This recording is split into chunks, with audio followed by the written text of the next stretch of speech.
diadakan insya Allah setiap bulan dan direncanakan untuk bersama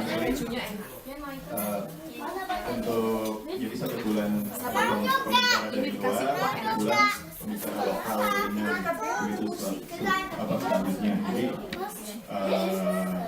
untuk teman-teman yang lain, anak-anak, bapak-bapak, ibu-ibu, terutama bapak-bapaknya siap-siap insya Allah untuk mengisi slot pengajian di bulan berikutnya.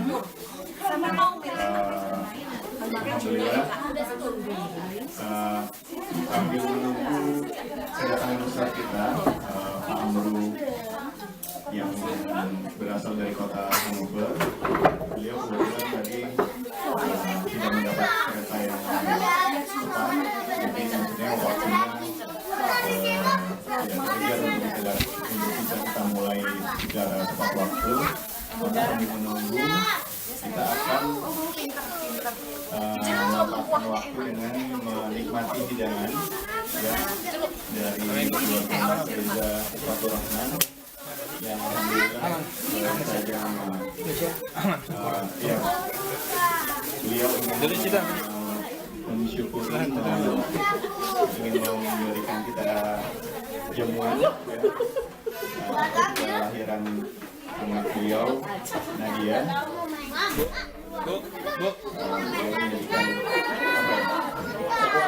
Tekwan istimewa, tekwan spesial ala ATW.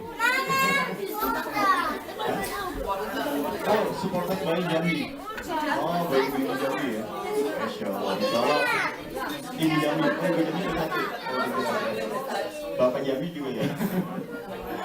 Alhamdulillah, Insya Allah ini akan menjadi hidangan istimewa dan kita akan sama-sama nikmati sambil menunggu kedatangan Ustaz. Jadi santai saja kita makan bersama. Jadi sementara saya tutup menunggu kedatangan Ustaznya. Terima kasih. Assalamualaikum warahmatullahi wabarakatuh. Diberi kurang ilmu oleh beliau. Beliau juga pernah tinggal di Waringin, bahkan salah satu anak beliau juga lahir di Waringin. Jadi sudah tidak bisa lepas lagi dari kita dari kota ini.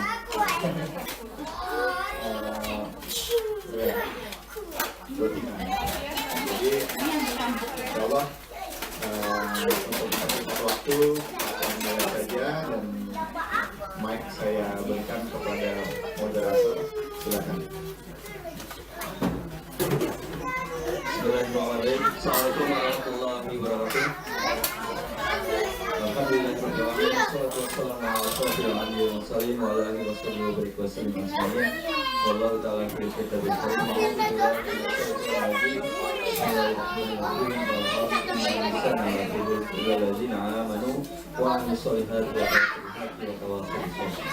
Alhamdulillah, segala puji bagi Allah Tuhan semesta alam.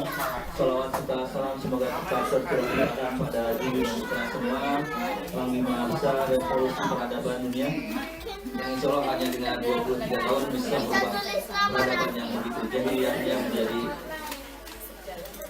cahaya gemilang ya.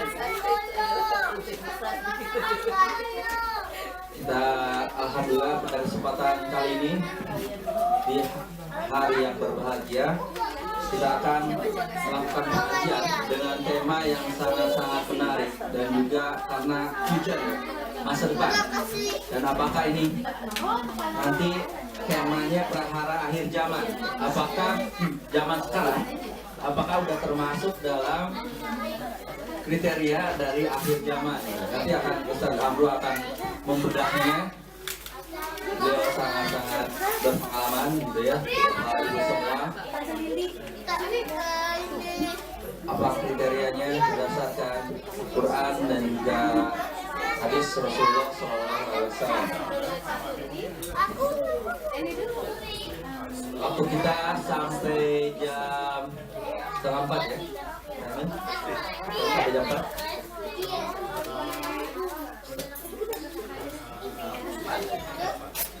Jam 4 ya. total setengah 4 beserta pengumuman dan segala macamnya.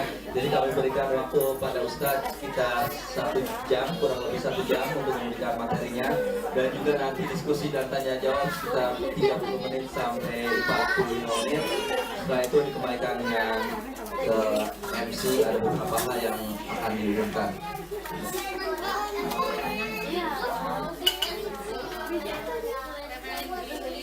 Baik Bapak Ibu semua, mari kita mulai, dan saya serahkan pada Ustaz Abdul.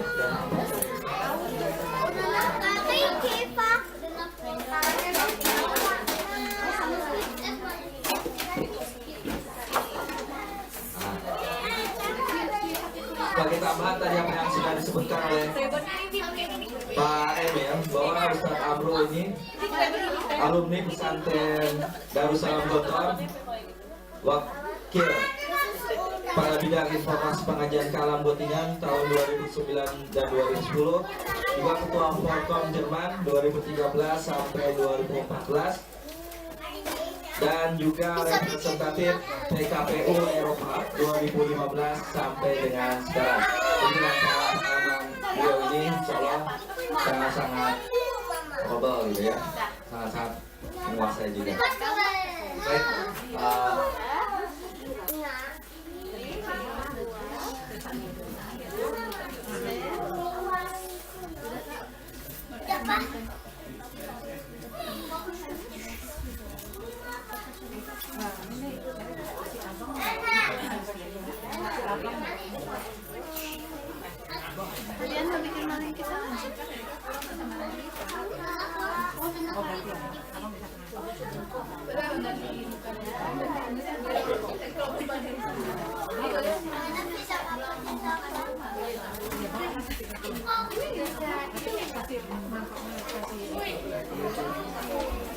Baik,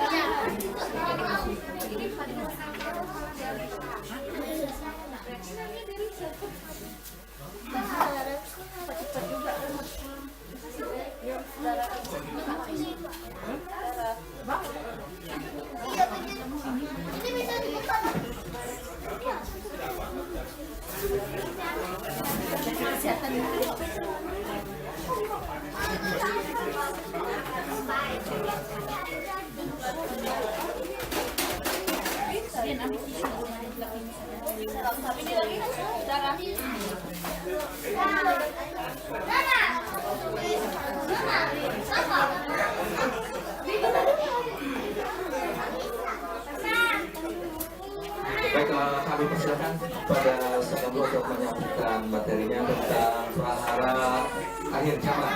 Ini bukan dalam kampanye ya, kampanye sudah selesai, prahara ya. Baik, kami persilakan.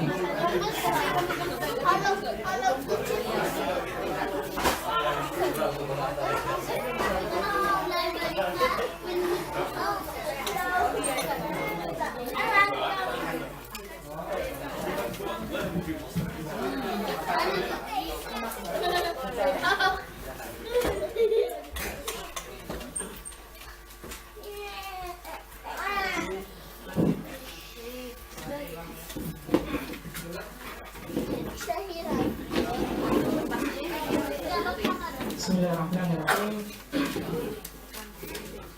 Alhamdulillahirabbil alamin. Alhamdulillahilladzi anzala 'ala 'abdihi al-kitaba wa lam yaj'al lahu 'iwaja.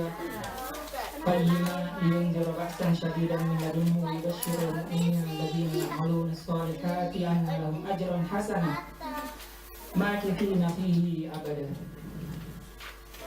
Allahumma shalli wa sallim ala sayyidina Muhammad wa ala alihi wa ashabihi wa man tabi'ahum bi ihsan ila yaumiddin. Amma ba'du. Rabbi shrah li sadri wa yassir li amri wa hlul 'uqdatam min lisani yafqahu qawli. Subhanaka la ilma lana illa ma 'allamtana innaka antal alimul hakim. Tuhanikum tahiyatul Islam, tahiyati al-mu'minun wa muslimin, tahiyati ahlul jannah. Assalamualaikum warahmatullahi wabarakatuh.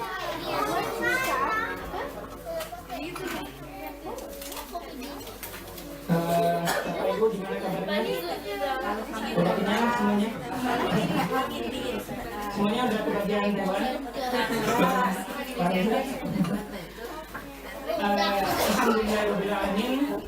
Kita panjatkan puji syukur kita kepada Allah Subhanahu wa taala yang sudah menjadikan kita sebagai orang muslim, orang mukmin, yang sudah memberikan kita nikmat kesehatan, yang masih memelihara keluarga kita, masih memelihara diri kita, kesehatan kita, dan yang terpenting adalah Allah masih memelihara dan menjaga iman dan Islam kita. Dan semoga kita nanti sampai akhir hidup kita masih tercatat sebagai seorang mukmin dan muslim. Amin ya rabbal alamin. Salam dan salam kita panjatkan kehadirat Rasulullah yang bisa kita Muhammad SAW beserta para pengikutnya, beserta para sahabatnya, beserta keluarganya hingga akhir zaman. Dan semoga kita termasuk dalam umat Rasulullah SAW yang nanti akan dijamu di danau Al-Kausar yang nanti langsung diminumkan oleh Rasulullah SAW. Semoga kita bisa bersama beliau dan bersama para sholihin dan sedih di surga nanti. Amin ya rabbal alamin. Bapak Ibu yang dirahmati Allah Subhanahu wa taala, pada pertama kali mungkin saya mengucapkan terima kasih atas undangan untuk bisa hadir di tengah-tengah keluarga muslim Gotingan ya, kaum Gotingan. Adalah suatu kebahagiaan buat saya bisa berkumpul, bisa berada di tengah-tengah Bapak Ibu sekalian, karena sejatinya saya juga masih bisa mengklaim sebagai keluarga gitu ya, karena kebetulan anak saya juga anak yang kedua lahir di Gotingan pas ketika saat pindah ke Gotingan itu pas lahir di sini. Saya juga mantan GT fighter gitu. Jadi kalau suatu saat datang ke Gotingan untuk dikasih betik, insya Allah bisa langsung hafal ya. Sehingga saya dulu rekor yang tertinggi itu saya 4 detik dengan catatan waktu kurang lebih 4 jam.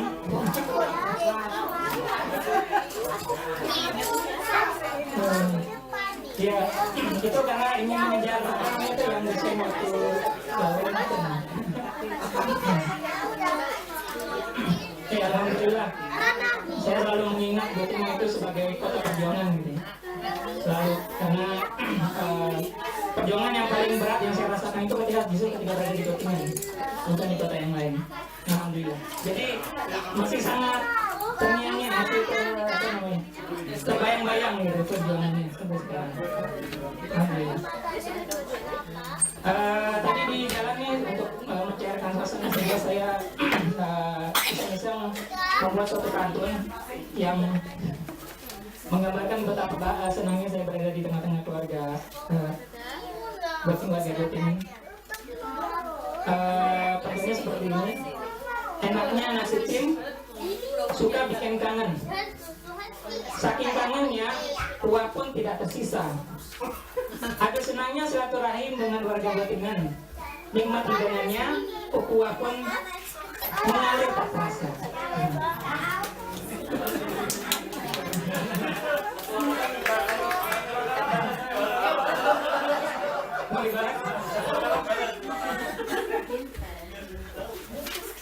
Baik, alhamdulillah kita dipertemukan kembali ya. Mudah-mudahan ini sebagai ajang untuk silaturahmi, pahala silaturahminya insya Allah otomatis mengalir gitu ya. Dan ini adalah majelis di mana di dalamnya insya Allah nanti akan saya bacakan ayat Al-Quran, dibacakan ayat Allah, di mana nanti kita akan mengkaji bersama suatu tema yang insya Allah ini tema yang aktual gitu, yang saat ini sedang terjadi di tengah-tengah kita di seluruh dunia. Dan akan beberapa hal yang akan saya tanyakan di sini adalah mungkin sebagian ada yang sudah Bapak Ibu ketahui dan mungkin ada juga yang baru gitu ya. Jadi ini saya sharing, ini istilahnya sharing ilmu kepada Bapak Ibu sekalian. Dan mungkin ada banyak sekali pertanyaan-pertanyaan yang muncul, nanti mungkin bisa langsung kalau misalkan ingin bertanya bisa langsung mengajukan. Tema yang dipercayakan kepada saya, yang saya kepada Bapak Ibu sekalian ini adalah tentang tahara akhir zaman. Kita mulai. Ini adalah ayat di dalam Al-Quran yang berbicara tentang ayat apa tanda-tanda hari kiamat di akhir zaman nanti. Saya bacakan A'udzubillahi minasyaitonirrajim. Walladzina tadaw zadahum hudaw wa atahum taqwahum fahal yanzuruna illa as-sa'ata an ta'tiyahum baghtah faqad jaa'a asyratuha fa'anna lahum idza ja'atuhum dzikrahum. Surah Al-Azim. Allah SWT berfirman yang artinya, dan orang-orang yang mau menerima petunjuk, walladzina tadaw zadahum huda, Allah akan menambah petunjuk kepada mereka. Wa atahum taqwahum, dan memberikan balasan ketakwaan kepada mereka. Walladzina tadaw artinya orang-orang yang menerima petunjuk. Kalau di kitab tafsir As-Sa'di, Syekh As-Sa'di dia mengatakan orang yang mau menerima petunjuk di sini, walladzina tadaw, ini di sini diartikan adalah orang-orang yang mau mengikuti petunjuk Allah, orang-orang yang mau patuh kepada Allah SWT. Jadi ketika mereka menerima petunjuk, mereka mengikuti petunjuk tersebut, lalu mereka mematuhi apa yang Allah berikan, petunjuk yang Allah berikan. Kita tahu.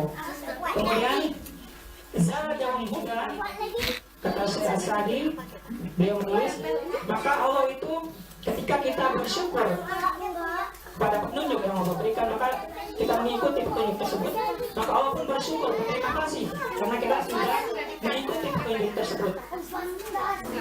Allah berterima kasih kepada kita, caranya dengan Allah menambah petunjuk itu. Allah menambah ilmu kepada kita, Allah memberikan ilmu kepada kita untuk beramal soleh. Itu adalah suatu tanda bahwa Allah SWT itu menambah petunjuk kepada kita. Jadi Bapak Ibu sekalian yang hari ini datang di sini, yang berkumpul di sini, itu insya Allah termasuk ke dalam golongan orang-orang ini, yaitu orang-orang yang diberikan petunjuk oleh Allah, yang diberikan tambahan petunjuk oleh Allah SWT, karena dengan hadir di majelis ini berarti menambah pahala, beramal soleh, dan begitu banyak bertebaran pahala-pahala, dan insya Allah malaikat capek gitu menghitung pahala-pahala tersebut ya. Wa'atahum taqwahum, lalu Allah SWT akan memberikan balasan ketakwaan. Ketika kita bertambah ilmu, bertambah amal soleh, maka begitu juga otomatis bertambah ketakwaan kita, dan demikian Allah memberikan balasan kepada orang-orang yang bertakwa kepada-Nya. Lalu di ayat yang kedua Allah Ta'ala mengatakan yang artinya fahal yanzuruna illa sa'ah, maka tidaklah mereka yang mereka tunggu-tunggu melainkan hari kiamat. Mereka di sini di ayat ini ditujukan kepada yanzuruna, ini adalah sigo atau bentuk jamak, itu ditujukan kepada mereka, yaitu orang-orang kafir. Jadi bukan orang-orang yang mendapat petunjuk seperti sebelumnya, tapi ini ditujukan kepada orang-orang yang kafir, orang-orang yang tidak mau menerima petunjuk, orang-orang yang selalu menolak petunjuk yang Allah berikan, termasuk tanda-tanda yang Allah berikan tentang hari kiamat. Mereka tidak percaya akan adanya hari kiamat, mereka menolak kafir terhadap adanya hari kiamat, sehingga Allah SWT menurunkan ayat ini. Allah mengatakan tidaklah mereka yang mereka tunggu-tunggu melainkan hari kiamat, illa sa'ah anta tiyahum baghtah, yang datang kepada mereka dengan tiba-tiba. Jadi mereka, karena mereka sudah tidak percaya lagi dengan adanya hari kiamat ini, mereka mengabaikannya, dan Allah datangkan hari kiamat itu kepada mereka secara baghtah, secara tiba-tiba kepada mereka.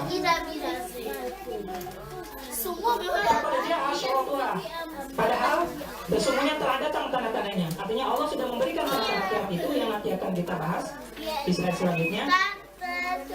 Fa'anna lahum anja'athum dzikrahum, maka apa gunanya bagi mereka, bagi kesadaran mereka apabila kiamat sudah datang. Artinya setelah datang kiamat tersebut, maka tidak ada faedahnya lagi buat mereka. Tidak ada lagi ketika sudah matahari sudah terbit di sebelah barat, tidak ada faedahnya lagi bagi seseorang untuk beramal, tidak ada faedahnya lagi seorang untuk bertaubat ketika kiamat itu sudah datang, tanda-tanda tersebut sudah datang.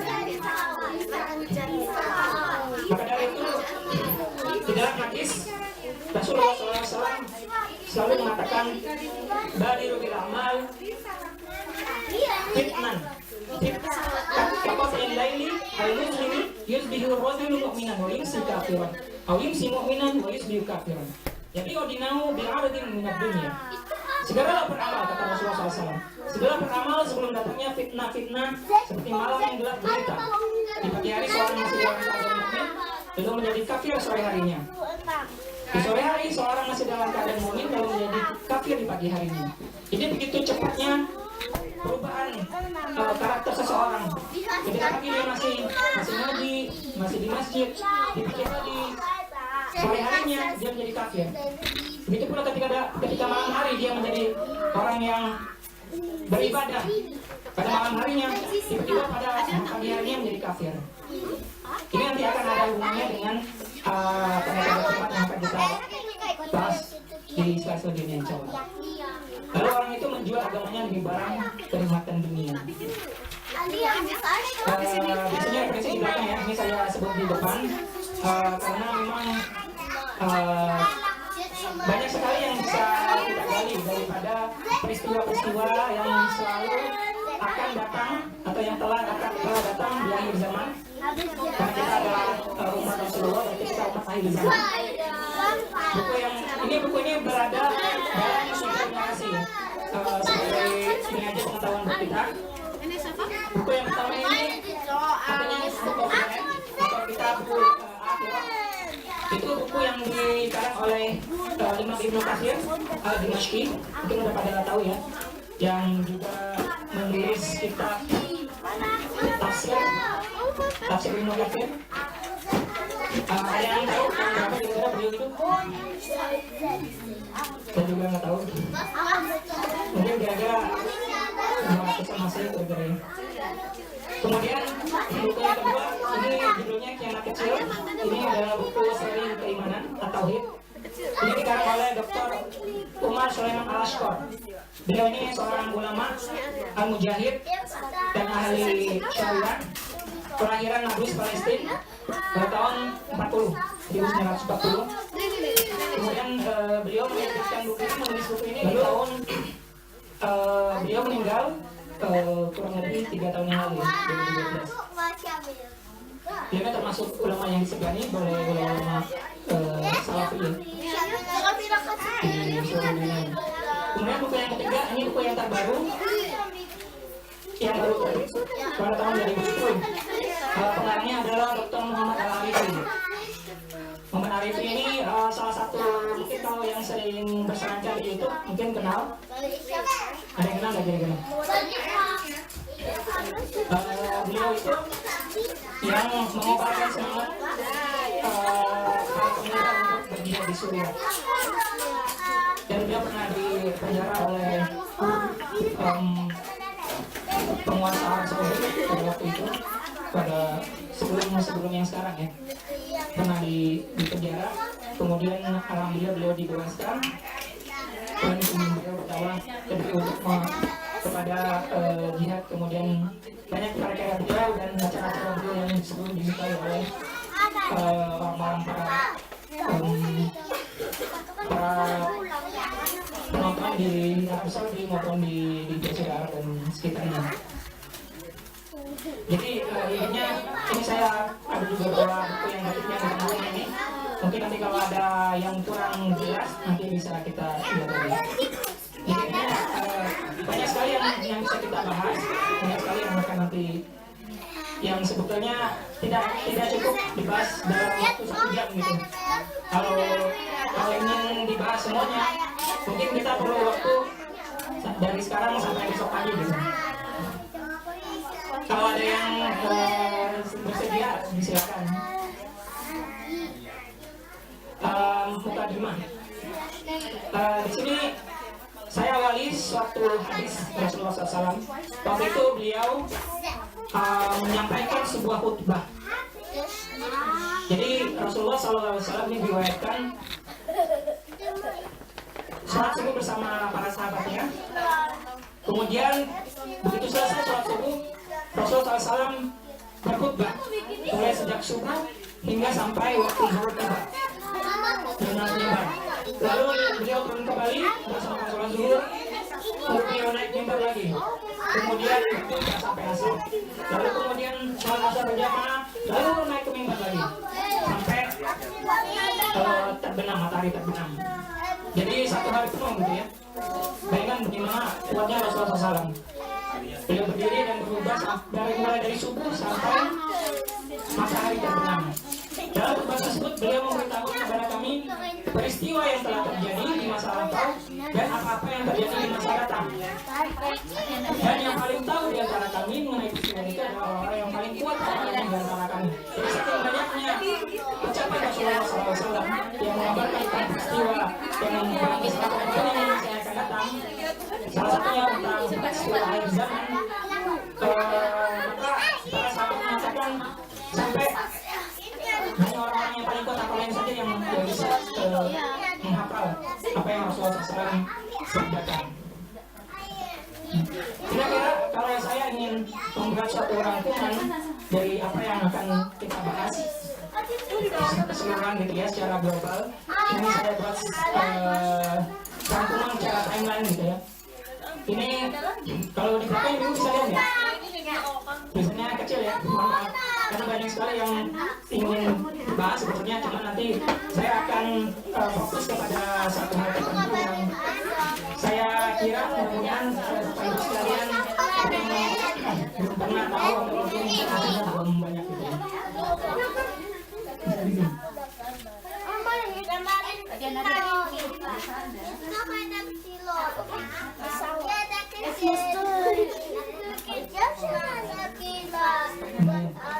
Jadi satu, jadi yang sebelah sini sudah kirim. Jadi ini kira-kira urutan peristiwa yang mungkin saya bisa katakan seperti itu. Mulai dari diutusnya Rasulullah SAW, kita sebagai umat akhir zaman. Kemudian peristiwa terbenamnya bulan sebagai salah satu tanda kiamat juga. Kemudian nanti ada kisah yang ada, tapi nanti saya akan membawakan ini tentang Dajjal, pertemuan dengan Dajjal, kemudian tanda-tanda kiamat kecil apa saja yang sekarang ini sudah terjadi ya. Mungkin yang menarik ya, kita akan saksikan beberapa foto-foto atau contoh bahwa sebetulnya kita sudah berada di akhir zaman. Kita sudah menanti kedatangan seorang imam di akhir zaman ini. Setelah itu akan ada saya bahas tentang apa yang sudah terjadi, yang telah dan masih terjadi sampai sekarang. Kemudian tanda-tanda apa saja yang telah terjadi dan mungkin terjadi berulang kali. Bisa di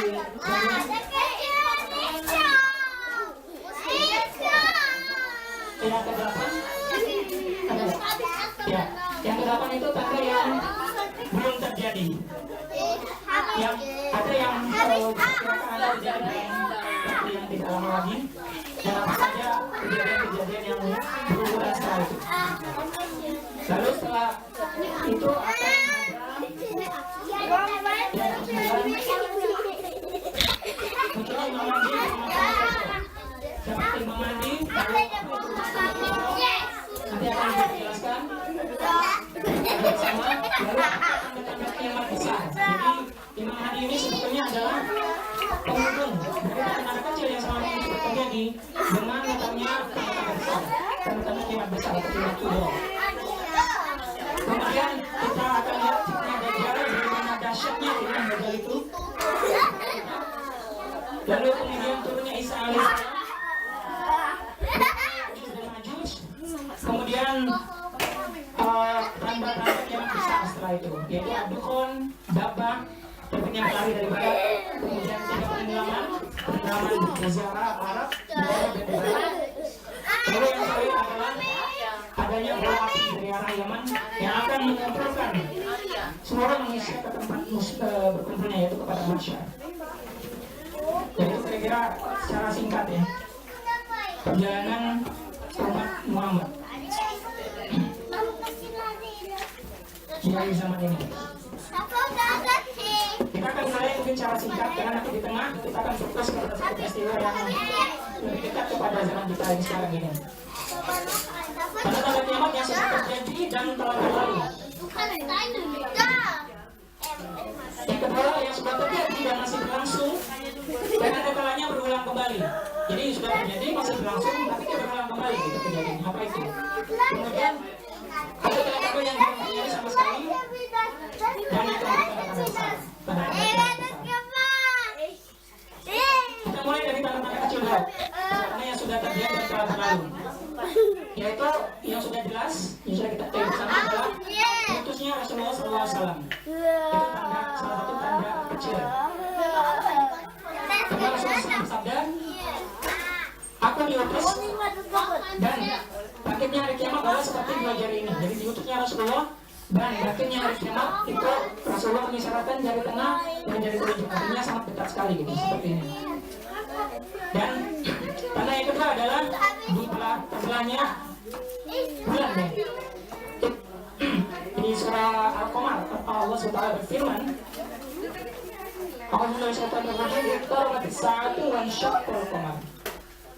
telah dekat hari kiamat dan telah terbelah bulan. Itu sudah terjadi ya. Lalu banyak sekali, ada banyak sekali tanda kiamat kecil yang sudah terjadi. Mulai dari saat diutusnya Rasulullah sampai sekarang ini. Ini beberapa saja yang saya dari sini yang kita tulis di sini. Sebagiannya nanti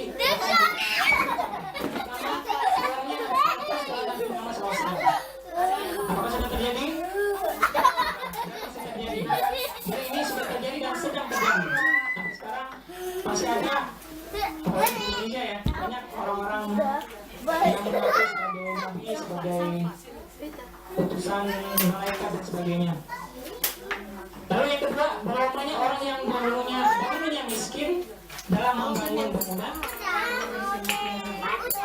Sebagaimana Rasulullah yang bersabda, engkau akan melihat orang yang dahulunya tidak beralas kaki, tidak berpakaian, orang miskin, penggembala kambing. Mereka saling berlomba-lomba dalam mendirikan bangunan. Kita tahu saat ini bangunan di Jazirah Arab saling berlomba-lomba gitu tingginya. Yang tertinggi sekarang apa? Ada yang tahu? Burj di Dubai. Dan akan ada satu lagi yang akan melebihi tingginya Al-Burj. Ada yang tahu? Namanya Jeddah Tower. Itu tingginya diperkirakan, ini sedang dibangun pada saatnya, diperkirakan akan selesai pada tahun 2018. Diperkirakan selesai 2018 dan tingginya ada yang tahu lebih dari 1 km tingginya tower tersebut. Nanti saya akan tunjukkan hadis yang lain yang menguatkan tentang ini. Jadi orang Arab Saudi dulu yang sebagai penggembala, yang dulunya badui, itu mulai tidak sama sekali orang miskin. Sekarang mereka berlomba dan itu sudah terjadi sampai sekarang dan masih terjadi. Yang ketiga, disandarkannya pekerjaan kepada orang yang tidak berhak. Rasulullah SAW, jadi ini saya selalu mengambil bukti hadisnya, dari hadisnya. Apabila amanah sudah diselesaikan, mana hadisnya? Lalu Rasulullah SAW ditanya, ya Rasulullah, bagaimana menjadi atau bagaimana menyanyikan amanah tersebut? Lalu Rasulullah SAW bersabda, apabila sebuah perkara sudah disandarkan kepada orang yang tidak berhak, maka terbelah di kiamat. Jadi kita sudah tahu ya banyak sekali pekerjaan atau amanah yang diberikan kepada orang yang tidak berhak di zaman sekarang. Betul nggak Ibu Bapak? Betul ya. Yang keempat, nah ini yang mungkin bisa kita rasakan. Rasulullah mengatakan sesungguhnya tanda-tanda hari kiamat adalah apabila salat itu hanya diberikan kepada orang-orang yang dikenal. Betul Bapak Ibu? Kalau orang Muslim tapi misalkan orang Syria atau Arab, ada nggak yang duluan mau salam? Nggak semuanya ya. Jadi membuatnya Rasulullah sudah terbukti ya. Artinya kita cuma ngasih salam kepada orang yang kita kenal aja. Gitu. Jangan kan yang orang di luar aslinya orang Arab gitu. Orang Indonesia ya kadang-kadang segan gitu mengucapkan salam gitu kan. Jadi kalau tidak ingin hari kiamat terjadi, kalau di orang Islam ucapkan salam. Kita ucapkan salam supaya tidak terjadi hari kiamat. Nah ini yang seperti disebutkan dalam poin kedua ya. Ada hadis yang menguatkan tentang hadis yang sebelumnya tadi, yaitu dari Ibnu Syaibah meriwayatkan dengan sanadnya kepada Abdullah bin Abbas dari ayahnya. Dia berkata, pada suatu hari aku menuntun Ali tukang onta Abdullah bin Amr, lalu beliau berkata, Rasulullah SAW berkata, apabila kalian melihat galian besar di Makkah, ada yang sudah pernah umroh haji di sini? Pernah melihat nggak ada galian besar di Makkah? Itu maksudnya ada terowongan yang menghubungkan antara Masjidil Haram ke, kalau yang ingin ke Mina itu biasanya melewati terowongan, dan juga kota-kota yang lainnya. Apabila kalian melihat galian besar di Mekah dan bangunan-bangunan yang menjulang tinggi melebihi pegunungannya, kita lihat di sini bangunannya, ini Tower Zamzam namanya, ini sudah melebihi tingginya pegunungan. Maka ketahuilah bahwa kiamat telah mendekatimu. Hadis lewat di Musyaibah dan Al-Farzaqi. Dalam riwayat yang lain Rasulullah SAW bersabda, kiamat tidak akan terjadi hingga gunung-gunung hilang dari tempatnya, dan kalian melihat perkara yang besar yang belum kalian lihat. Yang dimaksud di sini adalah banyak gunung yang sudah digali sehingga gunung banyak yang hilang. Di Mekah juga banyak terjadi seperti itu. Jadi ini kawasan Masjidil Haram mereka diperluas, dan gunung-gunung yang di sekitarnya itu ada yang dihancurkan, ada yang dibikin terowongan, dan ada yang dibuat terowongan dan sebagainya. Dan yang terjadi pada saat ini, jadi di sini saya sampaikan ini adalah fitnah yang sangat sering terjadi, dan ini fitnah yang terjadi sejak zaman Rasulullah SAW. Di sini Rasulullah SAW memberitahukan tentang suatu kelompok manusia di akhir zaman, di mana mereka memiliki pengaruh besar dalam perpecahan umat Islam. Karena mereka ini Khawarij, ini kaum Khawarij, mereka mengaku memiliki ilmu, mereka melakukan diri dalam beribadah dan menyuruh kepada kitab Allah. Mereka menyuruh kepada kitab Allah ya, sama seperti kaum muslimin yang lain, sama seperti kelompok muslimin yang lain. Akan tapi mereka sebetulnya bodoh. Hukum yang mereka keluarkan itu bersifat zalim. Pendapat mereka pendapat yang ceroboh. Mereka mengalirkan darah umat Islam yang bertentangan dengan pendapat mereka. Mereka mengatakan bodoh sahabat-sahabat Nabi dan para ulama. Artinya mereka tidak mau mengambil pendapat para sahabat dan pendapat para ulama sebelum-sebelumnya. Mereka mengambil pendapat mereka sendiri. Bagaimana Rasulullah telah disabdakan, di akhir zaman akan muncul sekelompok orang yang muda usianya, dengan mimpinya mereka mengucapkan perkataan sebaik-baik makhluk. Artinya mereka mengatakan perkataan Rasulullah. Mereka ini perkataan Rasulullah, ini hadis Rasulullah, ini hadis dan sebagainya. Tapi mereka membaca Al-Quran tidak melewati tenggorokan mereka. Artinya mereka tidak memahami Al-Quran, hanya sekedar mengucapkan saja. Mereka tidak memahami dan mereka hanya sekedar membaca, tidak memahami maknanya. Dan dengan itu mereka murtad dari agama Islam, seperti terlepasnya anak panah dari busur. Jadi kalau ibarat anak panah dari busur, kalau sudah terlepas sangat cepat sekali gitu ya. Artinya mereka murtadnya itu sangat cepat sekali. Jika kalian bertemu mereka, bermohon karena tubuh mereka terdapat parah di sisi Allah pada hari kiamat bagi orang yang memenuhinya. Ini hadis muttafaqun alaih. Saya tidak mau mengklaim atau menjudge kelompok tertentu ya, karena ini sangat-sangat hal yang sensitif gitu ya, sensitif. Jadi saya tidak mau menjudge. Kita cukup tahu ciri-ciri mereka seperti apa, dan kita tidak bisa mengatakan bahwa mereka itu harus atau bukan seperti itu. Kita juga mengetahui ciri-cirinya, dan kalau kita ketahui seperti itu, kita menjauh. Sebagaimana Rasulullah SAW mengatakan di hadis yang lain, saya bacakan hadisnya, yang kalau ditaruh di sini nggak cukup, hanya susah buat dibaca. Di antara umat akan ada perselisihan dan perpecahan. Sekelompok orang baik dalam berbicara, jelek dalam bertindak, membaca Al-Quran tidak melewati tenggorokannya, murtad dari agama mereka seperti berlepasnya anak panah dari busur. Mereka tidak akan bertobat hingga anak panah kembali ke tali busurnya. Artinya mungkin nggak tali anak-anak itu kembali ke tali busurnya? Tidak mungkin. Artinya mereka tidak akan bertobat. Mereka sejajar makhluk ciptaan. Keberuntungan besar bagi yang membunuh mereka atau terbunuh oleh mereka.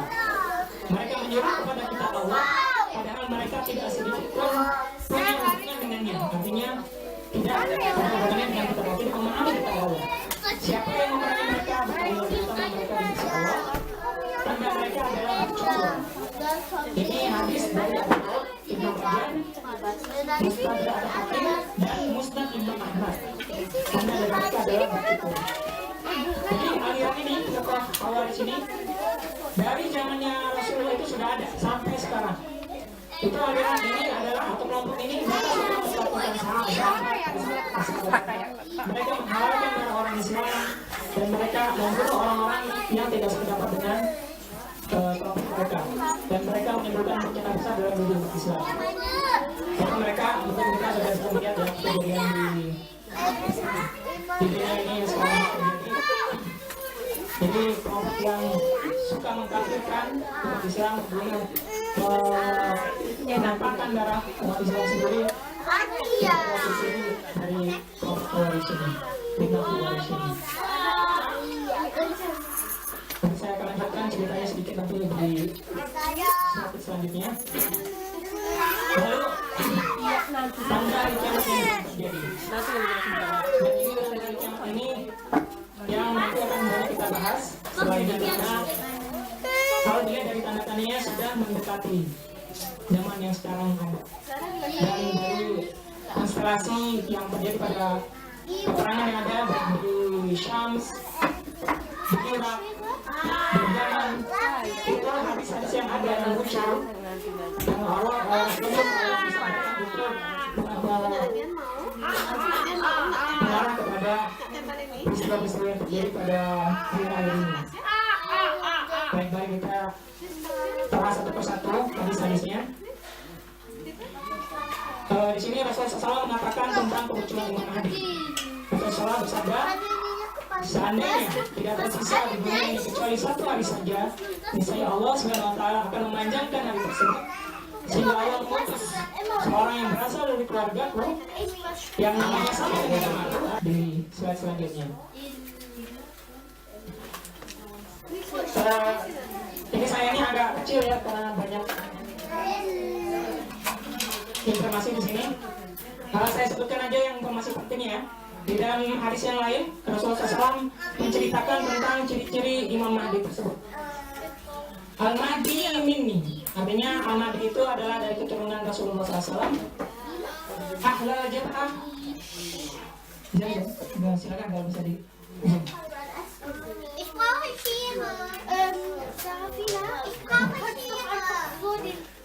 Al-Mahdi dari keluargaku, Mimi.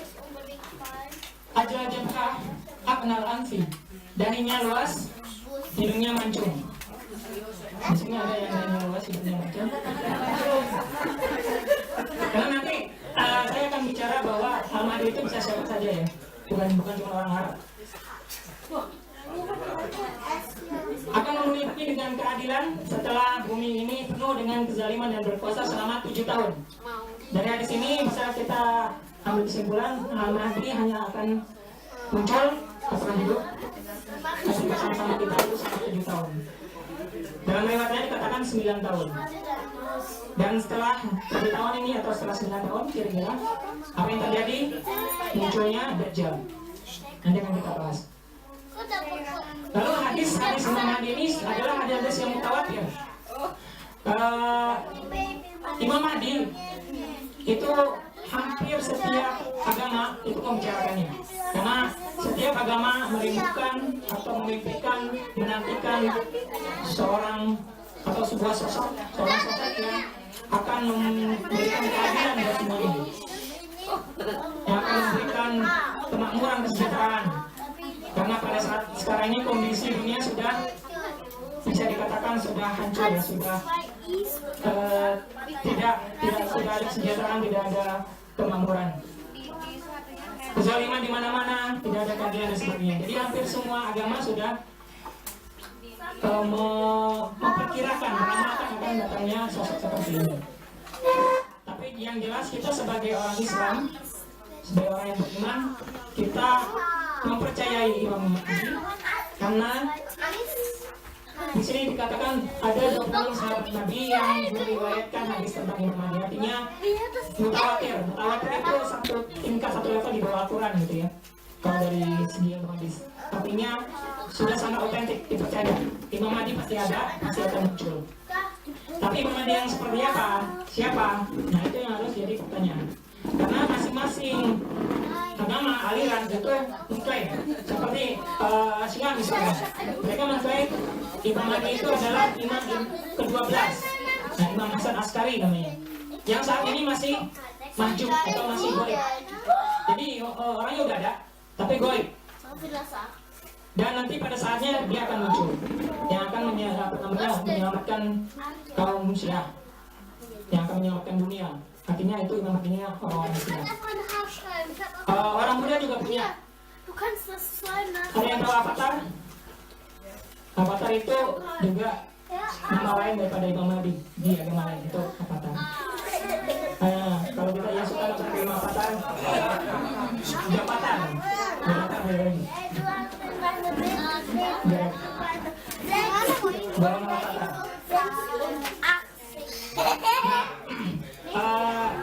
Mari kita kaji lagi siapa Imam Mahdi ini. Jadi secara fisik kita sudah tahu bayinya luas, hidungnya mancung. Kemudian kita juga harus waspada. Ini yang saya katakan, yang Imam Mahdi itu bukan yang sembunyi di gua lebih dari 1000 tahun. Kemudian beliau itu akan muncul sebelum datangnya Dajjal dan sebelum turunnya Nabi Isa alaihissalam. Kemudian beliau adalah imam yang soleh yang muncul di tengah-tengah manusia menegakkan amar dan ma'ruf. Akan ada peristiwa tertentu yang mendahului terjadinya atau munculnya Imam Mahdi ini. Mari kita lihat. Sebelumnya ada hadis yang lain di mana Rasulullah SAW bersabda bahwa akan ada senantiasa sekelompok dari umatku yang berperang di atas kebenaran.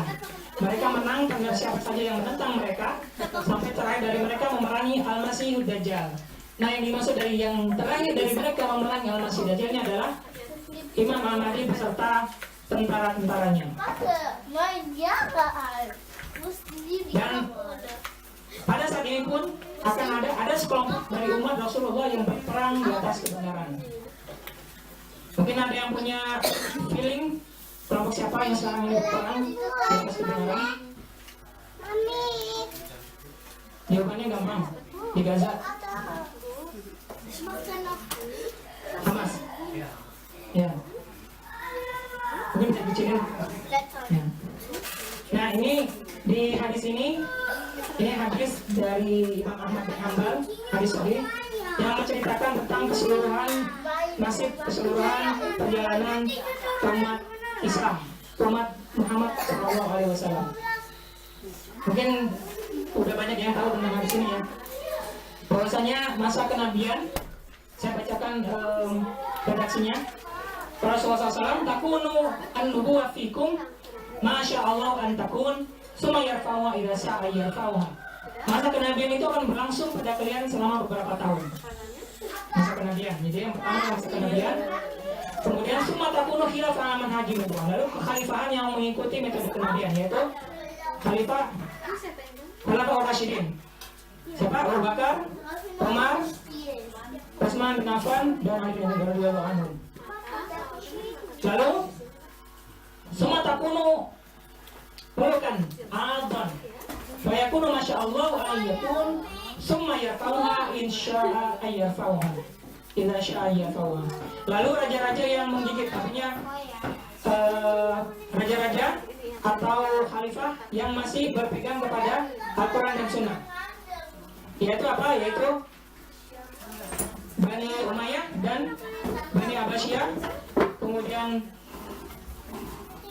setelahnya pokoknya terus lagi sampai kepada kekhalifahan Utsmani. Itu masa yang ketiga, fase ketiga ya. Bukan Ramadan. Lalu yang keempat, summa takunu mulkan jabariyah. Fatakunu masya Allah ayyakun summa yarfa'u insya'a ayyarfa'uha yaitu masa di mana raja-raja yang memaksakan kehendak, kediktatoran. Jadi kita lihat setelah runtuhnya khilafah Utsmaniyah, muncullah kemudian raja-raja yang zalim sampai pada saat ini. Itu sejak tahun berapa itu kira-kira? 1924. Jadi sudah berapa tahun kira-kira kita berada dalam masa ini? Hampir 90 tahun ya kira-kira ini. Hampir 1 abad. Dan ini akan insya Allah akan berakhir.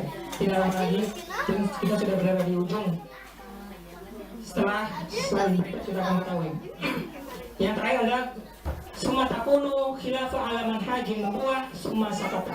Lalu Rasulullah mengatakan akan ada kekhalifahan mengikuti manhajin nubuwah, metode kenabian. Lalu Rasulullah SAW terdiam. Ada ulama yang menafsirkan fase kelima ini akan ada khalifah sebelum datang Imam Mahdi. Tapi ada juga yang sebagian besar yang mengatakan bahwa fase kelima ini adalah fase khusus ketika munculnya Imam Mahdi, karena beliaulah yang betul-betul mengikuti manhaj atau metode kenabian. Jadi kita di babak yang berapa tadi? Yang keempat. Kemudian tanda kemunculan Imam Mahdi. Nah, mari kita lihat apakah kemunculannya semakin dekat, tidak lama lagi, atau masih jauh. Rasulullah SAW bersabda, "Basyirukum bil Mahdi, yub'atsu fi ummati ala ikhtilafin minan nas, wa zalazila fayamla'ul ardu kisfan wa adlan, kama muliat jawran wa zulman." Aku kabarkan berita gembira mengenai Al-Mahdi yang diutus Allah ke tengah umat-umatku ketika banyak terjadi perselisihan antar manusia, pertama, dan gempa-gempa, yang kedua, maka Al-Mahdi akan memenuhi bumi secara merata dengan keadilan dan kejujuran, sebagaimana sebelumnya di bumi dipenuhi secara merata dengan kesewenang-wenangan dan kezaliman. Jadi ada 3 prakondisi menjelang tampilnya pemimpin kaum beriman, yaitu Imam Al-Mahdi. Yang pertama, perselisihan antar manusia. Apakah sudah terjadi perselisihan antar manusia pada saat ini? Sudah, tapi sudah terpenuhi syarat pertama. Yang kedua, gempa-gempa. Kira-kira berapa banyak gempa yang sudah terjadi belakangan ini? Baik gempa di negara kita, kemudian di Amerika Selatan sudah terjadi. Terakhir itu gempa di, kalau nggak salah, di Turki ya. Jadi sudah banyak sekali gempa-gempa yang terjadi, dan itu sudah menandakan akan munculnya sebentar lagi Imam Mahdi. Yang ketiga, kezaliman telah merata di segenap penjuru bumi. Ya betul, ada kezaliman pada saat ini. Ya, kita lihat di berbagai macam belahan bumi banyak sekali kezaliman, kesewenang-wenangan. Di Syria,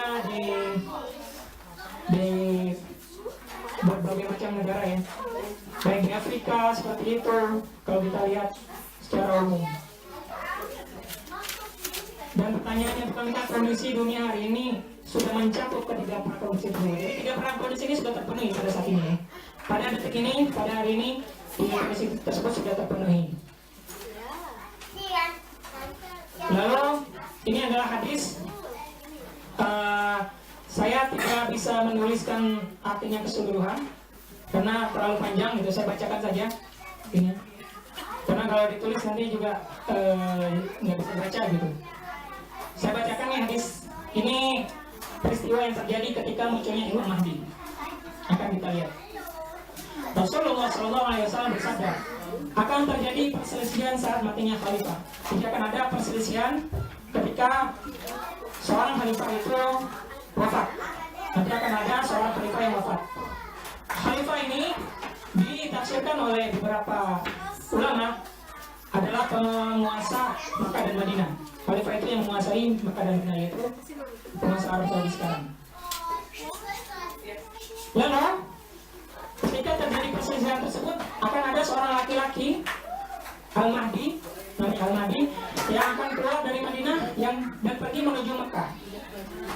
Mungkin biar jelas saya akan tunjukkan petanya biar kebayang gitu ya. Peristiwa yang akan terjadi nanti ketika munculnya Imam Al-Mahdi atau Imam Mahdi.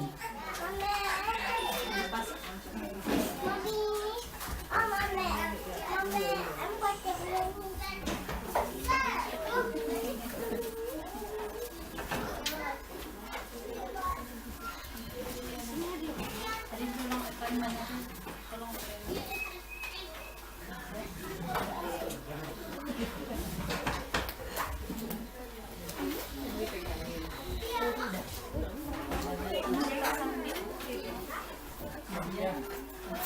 sepintas peta. Saat ini kita lihat di sini ada Mekah. Saya makan sedikit.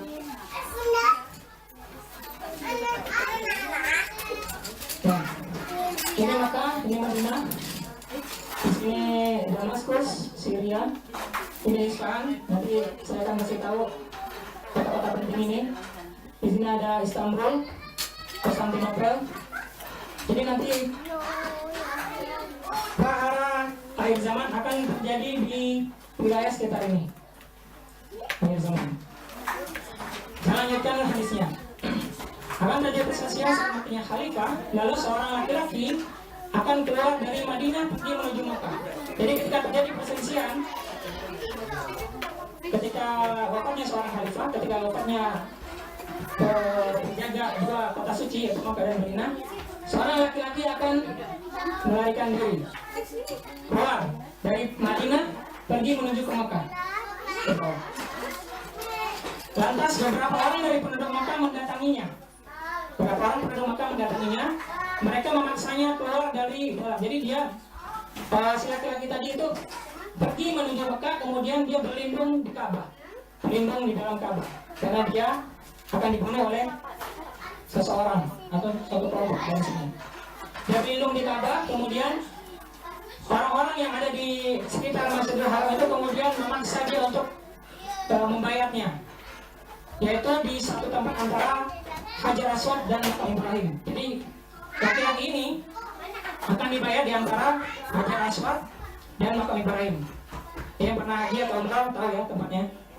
Sayangnya saya tidak punya fotonya. Jadi kalau di sini ada Ka'bah, kemudian Makam Ibrahim. Jadi dia akan dibayar di situ, di antara kedua tempat itu.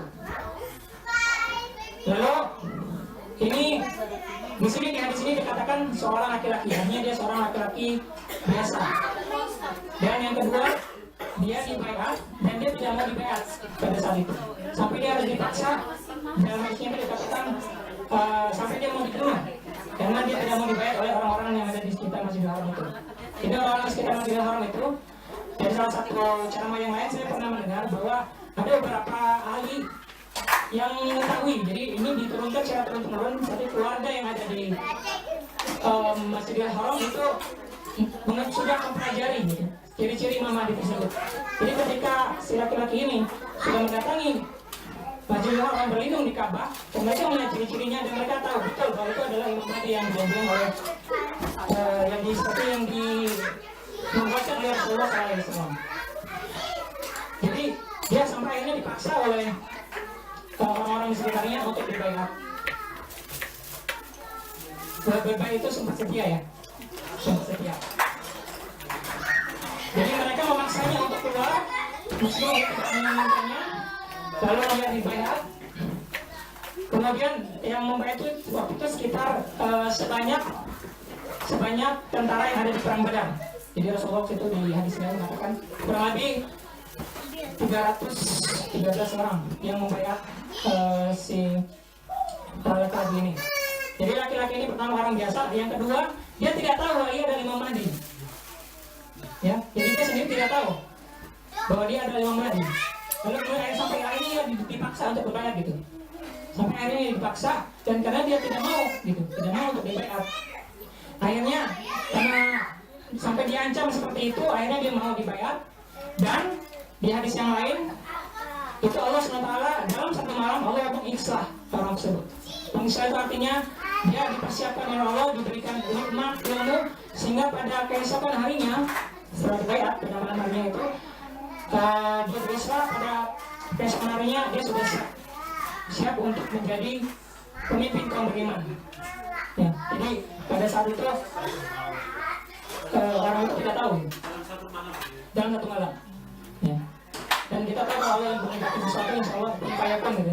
Jadi Allah dalam satu malam mengisah orang tersebut sehingga pada fase penarinya dia sudah siap, sudah menjadi panglima perang, sudah menjadi panglima perang yang akan memimpin kaum muslimin beserta pasukannya untuk menghadapi sini nanti akan dinamakan Mahkamah Kubra, itu perangan besar. Nah, sampai di situ ceritanya belum selesai, masih terus. Kemudian akan ada sepasukan dari penduduk Syam untuk memeranginya. Akan ada sepasukan dari Syam, dari sini akan memerangi Imam Mahdi ini yang sudah di-backup. Kemudian pasukan itu akan ditenggelamkan oleh Allah Taala di Al-Baidah, yaitu di antara Mekah dan Madinah. Jadi nanti akan ada pasukan yang dikirim oleh seseorang ini dari Syams yang akan menyerang Al-Mahdi beserta orang yang membelanya di sini. Dan mereka ditenggelamkan oleh Allah SWT. Jadi nanti kalau Imam Mahdi kemudian diberitakan muncul, kemudian akan ada pasukan yang dikirim ke sini dan kemudian tenggelam di sini, maka kita pikir bahwa itu adalah Imam Mahdi. Kemudian di hadis yang lain, orang yang mengirim, saya lanjutkan hadisnya ya, orang yang mengirim pasukan tersebut adalah laki-laki dari bangsa Quraisy, paman-pamannya dari suku Kalb, paman-pamannya dari suku Kalb. Ini saya mungkin tunjukkan dalam redaksi bahasa Arabnya.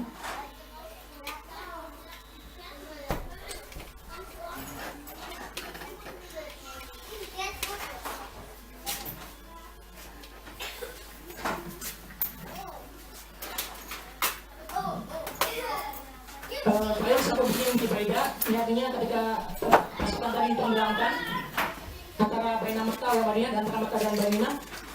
Faiza wa an-nasu zalika atahu Abdal Syams. Ketika orang-orang manusia melihat kejadian tersebut, penenggelaman tersebut, datang kepada mereka Abdal Syam al-Iraq. Mereka datang dari Irak, dari sini dan dari Syams. Mungkin daerah sekitar Palestina bisa jadi, yang akan membayar Imam Mahdi di Makkah. Lalu setelah itu tampillah seorang laki-laki dari bangsa Quraisy, paman-pamannya dari suku Kalb.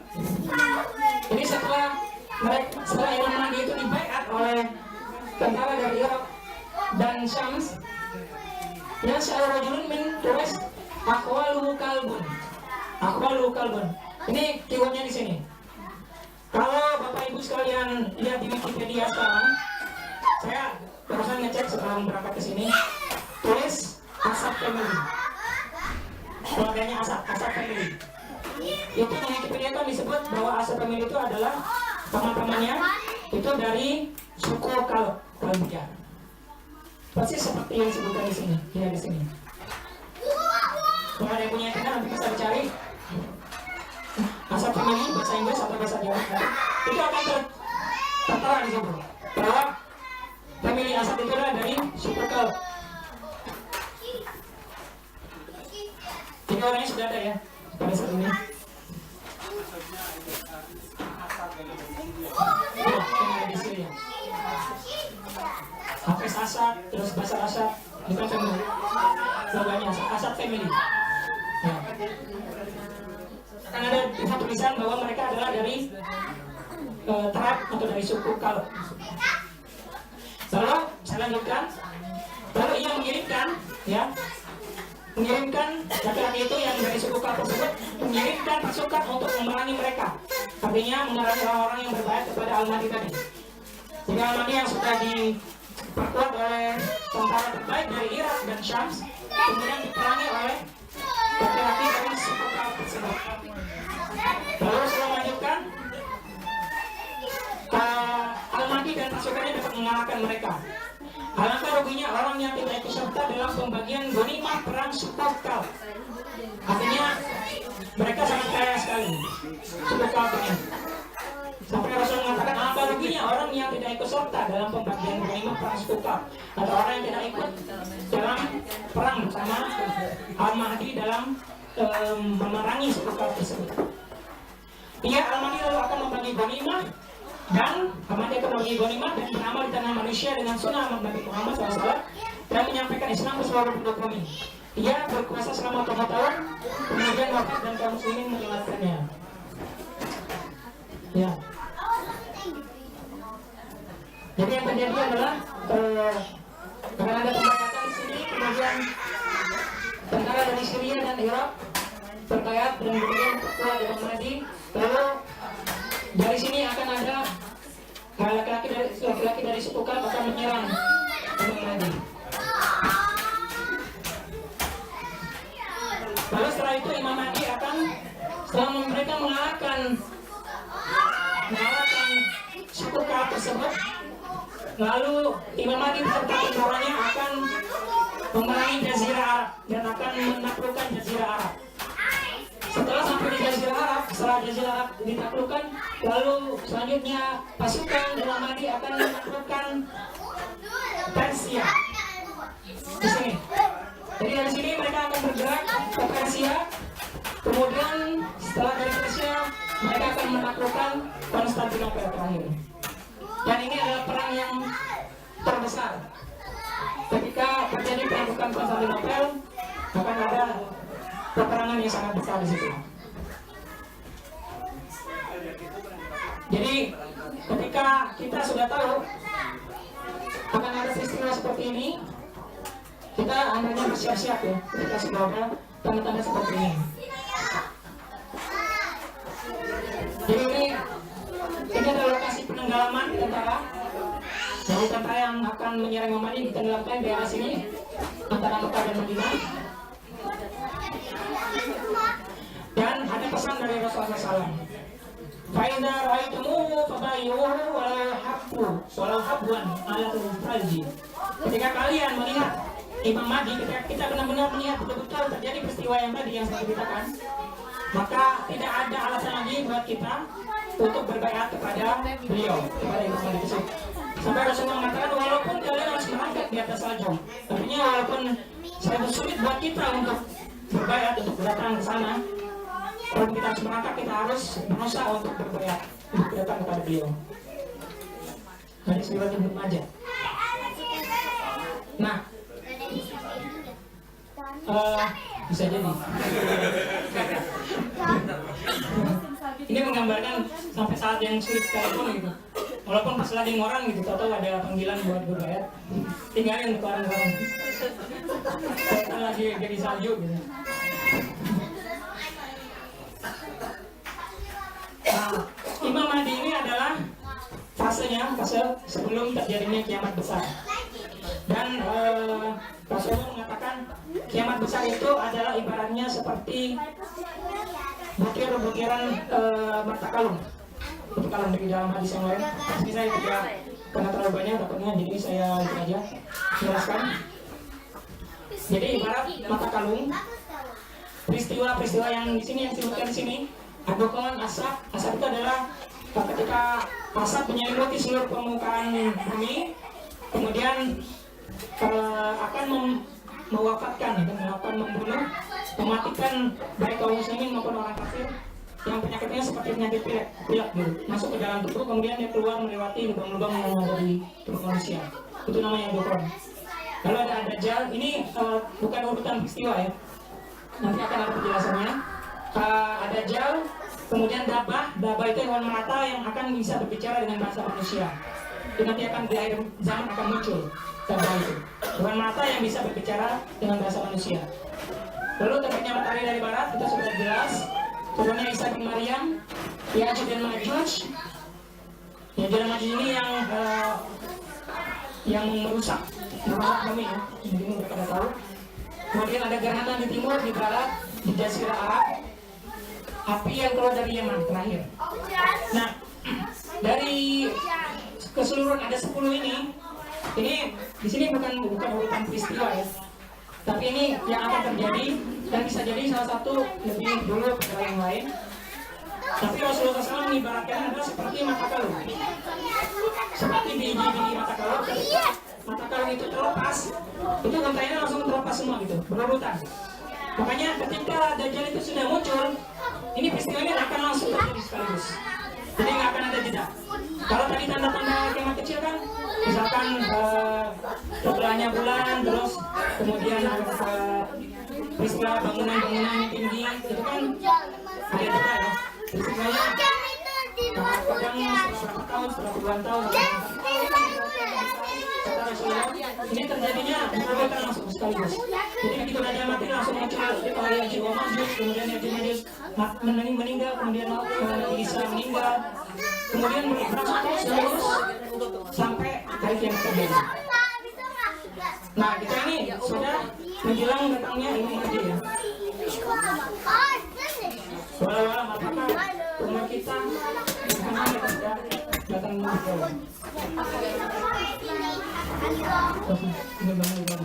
Rasanya masih banyak ceritanya ini, tapi nanti kalau ada waktu lagi bisa kita sambung. Kalau saya secara singkat aja,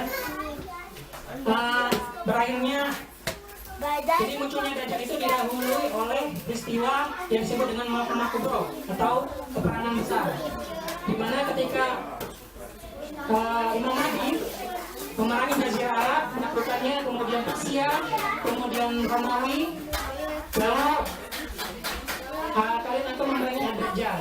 Setelah terjadi perang yang terbesar, yaitu perang yang disebut dengan Malhamah Kubro. Ini adalah perang Malhamah Kubro kira-kira kalau orang Barat bilangnya Armageddon ya, Armageddon. Jadi pasukan Imam Mahdi ini sekedar ilustrasi ya, bukan beneran. Ini bendera-benderanya juga bisa jadi akan berubah. Jadi pasukan Imam Mahdi yang akan membawa panji hitam, di dalam hadis dikatakan membawa panji hitam bertuliskan la ilaha illallah, akan melawan dihadapkan dengan 80 bendera. Jadi orang kaum muslimin akan memerangi Romawi dengan 80 bendera, setiap bendera 12.000 pasukan. Jadi dikatakan 12.000 personil ya, 12.000 personil. Jadi kalau dikalikan 80 dikalikan 12.000 itu sekitar 1 juta. Nah ini dikatakan ketika terjadi peperangan besar ini, kaum muslimin Imam Mahdi akan melawan 1 juta personil. Dan sampai terjadi ketika terjadi Malhamah Kubro ini, sepertiga dari saking dahsyatnya peperangan itu, sepertiga dari pasukan Imam Mahdi akan mundur. Dan mereka itu kata Allah yang akan dilaknat, yang seburuk-buruk pasukan. Dan Allah tidak akan memaafkan mereka, tidak akan mengampuni mereka. Lalu sepertiga lagi syahid, dan itu syahid yang terbaik pada saat itu. Lalu sepertiga lagi Allah berikan kemenangan. Jadi sepertiganya bisa memenangkan peperangan melawan 1 juta personil di perang ini. Jadi mereka akhirnya menaklukkan Konstantinopel. Lalu ketika mereka membagikan harta rampasan perang, tiba-tiba ada syaitan yang menarik mereka. Wahai pasukan, sesungguhnya Al-Masih Dajjal telah menguasai keluarga kalian, sudah muncul. Mereka lalu berhamburan keluar, tapi ternyata itu hanya hoax. Jadi zaman dulu Rasulullah udah tahu akan ada hoax gitu. Ketika mereka mendatangi Syam, barulah Dajjal muncul. Jadi mereka cepat-cepat kembali ke keluarga mereka karena mereka takut Dajjal menguasai. Tapi kemudian mereka berkonsolidasi di Syams, di Damaskus. Jadi Damaskus nanti pada akhir zaman ketika Al-Mahdi sudah muncul, Damaskus akan menjadi benteng terkuat pasukan umat Islam pada saat itu yang akan melawan Dajjal. Lalu dari mana Dajjal akan muncul? Dajjal akan muncul dari ini hadis yang penting tentang Dajjal yang mungkin pada tahu, yang mengatakan bahwa kurma baisan itu apakah sudah berbuah atau belum. Pada saat ini kurma baisan sudah tidak ada lagi, tanda-tanda datangnya Dajjal. Kemudian ini danau Tiberias sudah kering. Jadi ceritanya mungkin saya singkat, ada pelaut Nasrani bahasa orang Arab yang berlayar, kemudian ada badai besar, kemudian dia terdapat di sebuah pulau. Ketika di pulau itu dia ketemu dengan seekor makhluk yang baunya seluruh badannya itu tertutup oleh bau, dan mereka tidak bisa mengetahui mana kepalanya atau ekornya. Tapi kemudian mereka bertanya, siapa kamu? Aku adalah Jasasa, dia bilang. Kemudian si Jasasa itu bilang, Kak, ada seorang laki-laki yang menuduh kalian, cepatlah kalian ke sana. Terus mereka pun mulai ketakutan karena hewan itu sangat menakutkan gitu ya. Lalu mereka sampai ke sebuah semacam koil. Kemudian di situ ada seorang laki-laki yang dibelenggu, kepalanya sama tangannya dibelenggu sampai kakinya. Lalu kemudian mereka bertanya, kamu siapa? Lalu laki-laki yang dibelenggu itu mengatakan, aku yang lebih berhak untuk bertanya kepada kalian, karena aku orang terbelenggu dan kalian berhak untuk berbuat sesuatu kalian. Lalu kemudian dia bertanya, apakah kalian tahu kurma ini? Gitu. Kurma ini apakah masih berbuah? Tidak lama lagi, jadi dia langsung menjawab sendiri gitu si laki-laki itu. Tidak lama dia tidak akan berbuah. Kemudian apakah danau Tigris sekarang masih penuh airnya? Tidak lama lagi dia akan kering. Kemudian yang terakhir, apakah kalian tahu ada seorang laki-laki yang diusir oleh penduduknya, oleh kaumnya sendiri? Ya, kemudian dia mengatakan sebaik-baiknya kalian adalah mengikuti laki-laki tersebut. Jadi dia sempat mengajukan seperti itu. Terus dia akhirnya bilang, aku adalah Dajjal dan aku sudah diizinkan untuk keluar. Tidak lama lagi aku akan keluar. Dan tanda-tandanya sudah semakin jelas. Ini ciri-cirinya, ia seorang laki-laki berbadan besar, merah, rambut keriting, bermata sebelah. Bermata sebelah ini bukan berarti matanya di tengah ya. Nah, jadi hati-hati dengan media. Sekarang sudah ada pemutarbalikan fakta. Jadi jangan laki-laki yang dinamakan Dajjal ini itu laki-laki biasa, bukan monster atau apa, cuman badannya kekar gitu, dan dia bermata sebelah, jadi sebelah matanya itu buta. Sebelah kanan, di mata sebelah kanan itu matanya bagus gitu ya, cuman dia seperti biji anggur yang terapung. Rasulullah menggambarkannya seperti itu. Jadi mata kirinya itu buta, tapi mata kanannya itu seperti biji anggur. Saya kira seperti itu. Saya nggak mau menggambarkan seperti apa, takutnya nanti jadi salah ilustrasi gitu ya. Kita cukup mengikuti apa yang ada tertulis saja di hadis. Jadi hadisnya mutafaqun alaih, hadis sahih dari Bukhari dan Muslim. Di tengah-tengah antara dua matanya ada kata kaparo yang dapat dibaca oleh setiap orang mukmin. Nah ini yang menggambarkan bahwa kedatangan Dajjal semakin dekat. Di dalam suatu hadis, Rasulullah mengatakan Dajjal akan mendaki gunung dan melihat ke arah kota Madinah. Kemudian dia akan mengatakan kepada para pengikutnya, kalian melihat istana putih itu adalah masjidnya Ahmad atau Muhammad Rasulullah, Masjid Nabawi. Jadi dia mengatakan istana putih. Pada saat ini Masjid Nabawi sudah seperti ini, istana putih. Pada saat Nabi mengucapkan itu, Masjid Nabawi masih terbuat dari lumpur basah. Jadi bentuknya sederhana sekali. Tapi Rasulullah SAW sudah membuatkan bahwa ketika datangnya Dajjal, Masjid Nabawi itu akan terlihat seperti istana putih seperti ini. Kemudian yang lain, Al-Masih Dajjal tidak akan memasuki Madinah yang pada saat itu memiliki 7 gerbang. Setiap gerbangnya akan dijaga oleh malaikat. Dan kita lihat saat ini kota Madinah akan ada 7 pintu masuk ke gerbang. Ada 3 kali nomor. Di kota Madinah saat ini akan terlihat di jalan utama masuk ke Madinah. Berbeda Makkah, Tabuk, Bandara Tabuk dan dari wilayah sekitar. Jadi ini sudah memenuhi nubuat daripada Rasulullah SAW. Saat ini Madinah diangkatnya ke depan. Artinya Dajjal tidak lama lagi akan datang. Di selain Dajjal akan diketahui 70.000 orang Yahudi dari Isfahan. Itu orang Yahudi dari Isfahan. Kalau kita lihat di Wikipedia atau di Google, itu di tempat yang namanya Isfahan ini sudah tinggal saat ini kurang lebih ya ada 10.000 orang Yahudi di sini di Isfahan. 10.000. Jadi tinggal diatur lagi. Kalau sudah jumlahnya sudah 70.000, maka bisa jadi itu sudah tanda bahwa Dajjal akan datang. Lalu dari Nabi SAW bersabda, Dajjal yang tinggal di suatu tempat di Madinah, lalu bergoncanglah Madinah 3 kali sehingga semua orang Muslim dan munafik keluar dari Madinah dan berkunjung kepadanya. Ini cerita tentang bagaimana Nabi Isa alaihissalam turun di Menara Putih di Syam di Damaskus. Kemudian Isa Nabi Isa kemudian membunuh Dajjal itu. Nah, jadi kita sudah lihat ya bahwasanya kondisi pada saat ini itu sudah sangat kondusif untuk datangnya Imam Mahdi, kemunculan Imam Mahdi maupun datangnya Dajjal. Artinya tidak lama lagi. Lalu bagaimana caranya supaya kita bisa mempersiapkan diri kita, keluarga kita? Kalau mungkin kita sudah meninggal duluan ya sebelum muncul Imam Mahdi, bisa jadi anak cucu kita yang akan mengalami peristiwa itu, karena bagaimana sudah semakin dekat. Lalu bagaimana kita mempersiapkan keluarga kita, anak-anak kita, supaya bisa terbebas dari fitnah Dajjal ini. Yang pertama, sebelum Rasulullah mengatakan bagi bil amal, segera beramal, perbanyak amal ibadah kita sebelum datangnya fitnah yang seperti dalam gelap gulita.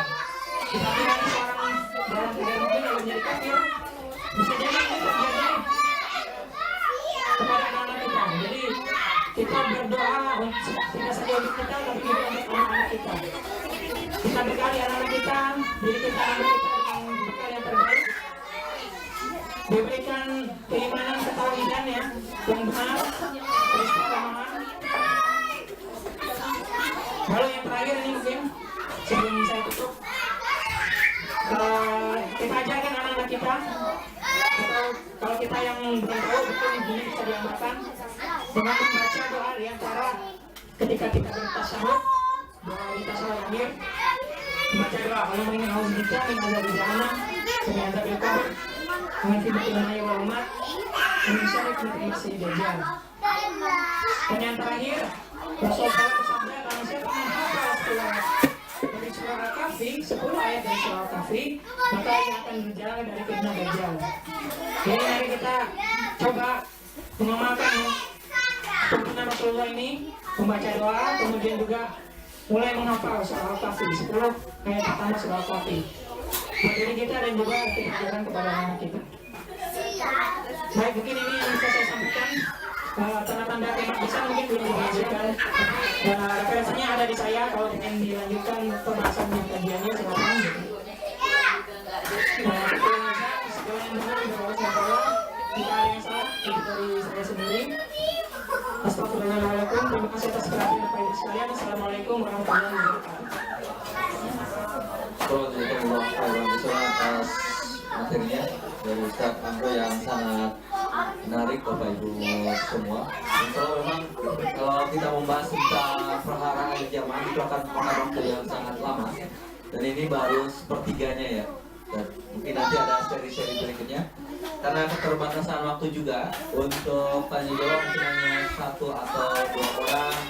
Kami persilakan kalau ada pertanyaan dari teman-teman semua. Ya, silakan Mbak.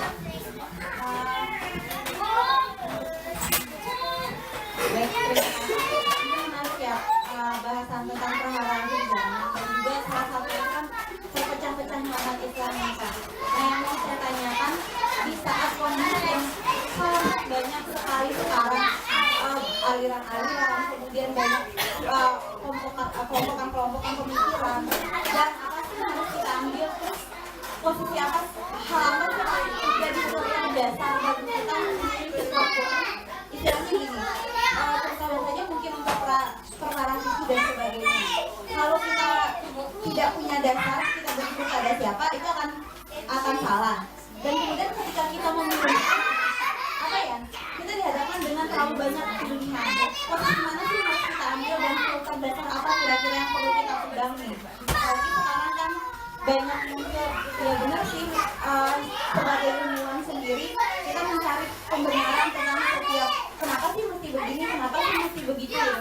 Dan menariknya sekarang itu banyak yang diangkat itu seperti misalnya kenapa sih Allah melarang begini, kenapa Allah melarang begitu, dan banyaknya yang muncul itu terkesan seperti pseudo science, science gitu ya. Jadi posisi apa yang harus kita ambil dan filter dasar apa kira-kira yang harus kita pegang untuk agar akidah kita bisa tetap ke depan dan kita tetap di umat yang di golongan yang benar gitu ya. Yang dikatakan Nabi kan ada pada akhir zaman itu ada 72 golongan dan ada satu yang benar gitu. Filternya apa?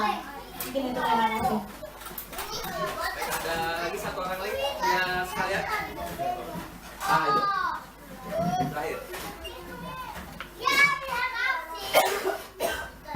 Terima kasih tadi untuk penjelasan soal yang dari Syam itu. Kemudian ketika Imam Mahdi keluar, posisi kita sebagai umat muslim khususnya Indonesia itu ada di mana?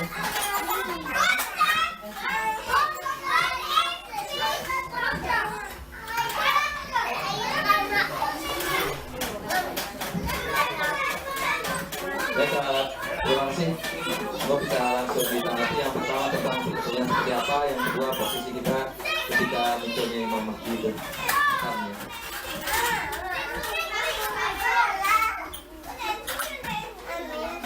Terima kasih buat pertanyaannya, sangat bagus sekali nih.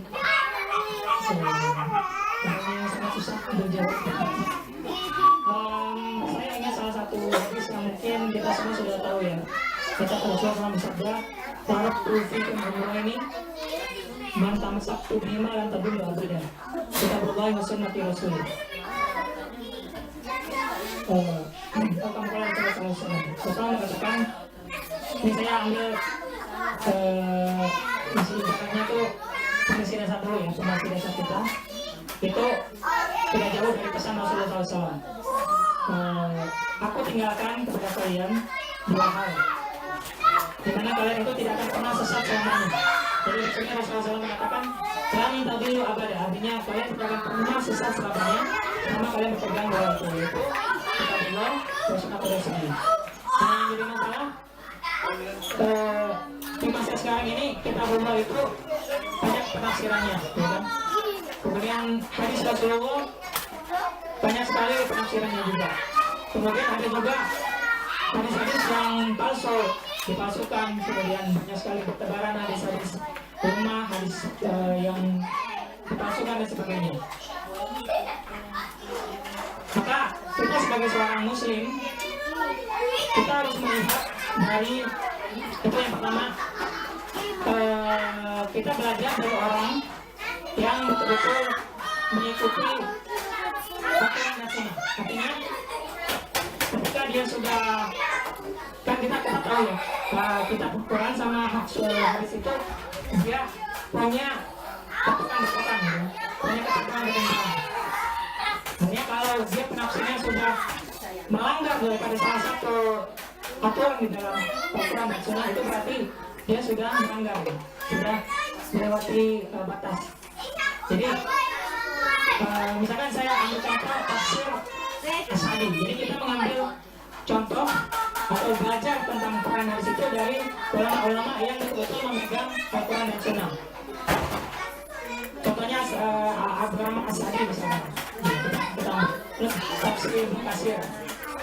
Kemudian sampai Rasulullah mengatakan, selama kalian mengikuti Al-Quran dan hadis, walaupun kalian itu sendiri di dalam pekerjaan itu, maka itu tidak menjadi masalah. Artinya ketika kita melihat bahwa ada suatu kelompok, tapi kemudian ada bagian daripada ajaran itu yang melanggar aturan di Al-Quran dan hadis, maka kita nggak boleh ikut. Atau ketika kita melihat pendapat ulama, kemudian pendapat ulama itu tidak menyelisih pertentangan dengan pendapat para sahabat atau pendapat yang ada di Quran dan hadis, maka kita nggak boleh ikut seperti itu. Jadi kita ambil yang paling gampang ya, kita ambil ulama yang sudah wafat. Karena orang yang sudah wafat itu kita bisa ketahui rekodnya, dia meninggal seperti apa. Jadi dia adalah ulama-ulama yang sudah meninggal. Salah satunya Bukasir, yang peninggalan banyak. Jadi itu peninggalan mereka yang perlu kita pelajari. Itu yang bisa menjadi pegangan kita. Jadi filternya adalah, kalau menurut saya, tetap berpegang pada Quran dan Sunnah, dan ulama-ulama yang berpegang teguh kepadanya. Dan kalau bisa yang sudah wafat dan husnul khotimah, itu karya-karya mereka yang perlu kita pelajari. Kalau kira-kira ini sudah terjawab, mungkin masih terlalu awam ya, masih terlalu general ya. Kemudian tentang posisi umat Islam ya, ketika di Syam situ, ketika Imam Mahdi muncul, seperti apa. Tapi yang perlu kita pelajari, kita harus memantau perkembangannya, perkembangan kita. Jadi ketika pengalaman ini muncul, maka kita otomatis diperintahkan diwajibkan untuk berbayar dimanapun kita berada dan apapun kondisi kita. Itu yang saya pahami ya. Masalah kondisi walau-walau bisa jadi Indonesia masuk ke dalam 80, tapi nggak mungkin. Di sini disebutkan Romawi. Bisa jadi memang orang Indonesia itu bergabung dengan pasukan Muhammadi. Bisa jadi. Memang tidak disebutkan, jadi saya nggak bisa menebak-nebak gitu seperti apa. Cuma kita harus yakin, harus tahu bahwa kewajiban kita adalah kewajiban kita kepada Imam Mahdi adalah untuk berbayar. Supaya beliau sudah muncul. Terima kasih Ustaz Gafur atas penjelasannya dan terima kasih semua teman-teman atas atensinya. Tidak perlu saya sebutkan karena tadi sudah disebutkan juga. Insya Allah kita akan kembali dengan seri-seri berikutnya. Jadi makasih insya Allah akan dilaksanakan setiap akhir pekan. Untuk Februari insya tanggal 27 hari Senin dan hari Sabtu. Dan itu akan saya kembalikan pada Bapak Pengajian untuk memberikan informasi-informasi maupun ada beberapa hal yang akan dilakukan. Terima kasih. Assalamualaikum warahmatullahi wabarakatuh.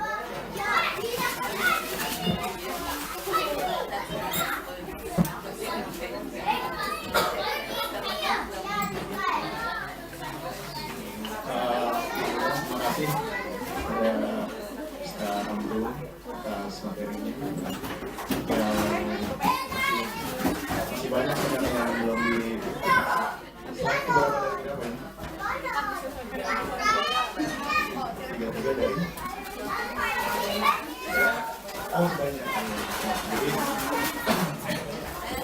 ya sebagaimana saya telah sampaikan di awal bahwa insya Allah pengajian bulanan akan dilakukan secara sering gitu ya. Jadi sebulan pembicara dari Godingan, sebulan dari luar Godingan.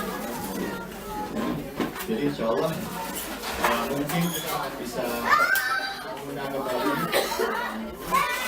untuk mengisi kajian kita dan mungkin akan melakukan dari materi yang belum disampaikan tadi atau kita juga untuk materi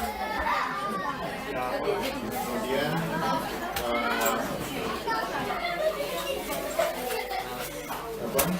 kita juga alhamdulillah kedatangan beberapa keluarga baru ya di Godingan. Alhamdulillah di sini minimal ada tiga laki-laki ya. Saya nggak tahu di bagian awalnya perempuannya bakal ada juga. Kemudian di kesempatan kali ini kami persilakan memperkenalkan diri. Silakan diceritakan sedikit tentang dirinya. Statusnya juga nggak bisa. Jadi nanti supaya kita juga bisa kenal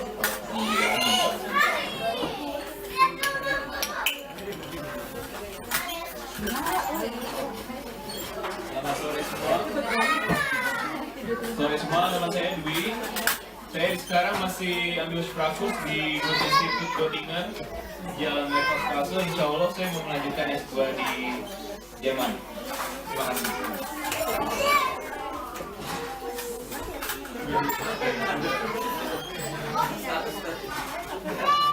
Assalamualaikum warahmatullahi wabarakatuh. Perkenalkan, nama saya Saski Kanda. Saya di sini baru selesai SMA, jadi di sini baru mau ambil S1. Sekarang masih kuliah bahasa, masih kelas bahasa di Institut. Di Godingan sudah 2 bulan, cuman nanti tinggal sebulan lagi karena mau pindah ke Nusa. Terima kasih.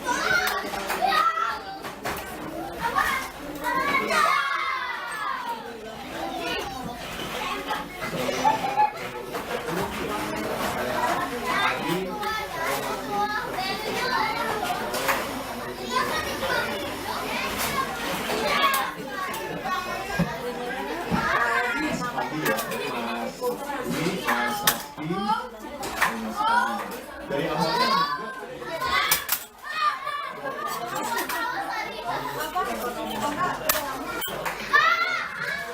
yang mungkin yang coba kamu Mas Aldi, Mas Aldi, Mas pasti masih di sini ya. Soalnya kita pelawat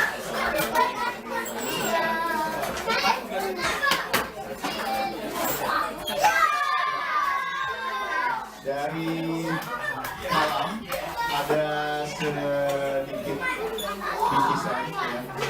Ini nanti mungkin dari soalnya masnya silakan buat ini mungkin ya, ini bingkisan untuk Nadia. Saya tahu ini isinya. Insya Allah dari kita semua ya, dari keluarga alam untuk keluarga yang bisa.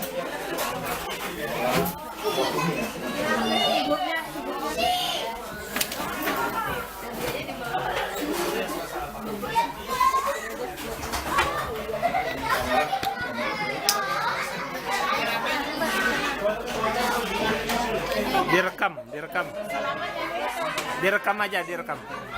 Dari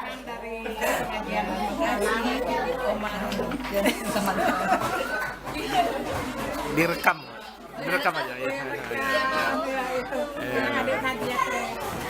Untuk adik. Oke. Oh iya. Ya. Alhamdulillah kita sudah sampai ke penghujung acara. Kita akan tutup bersama-sama dengan doa yang kita mohon kepada Ustaz Allah untuk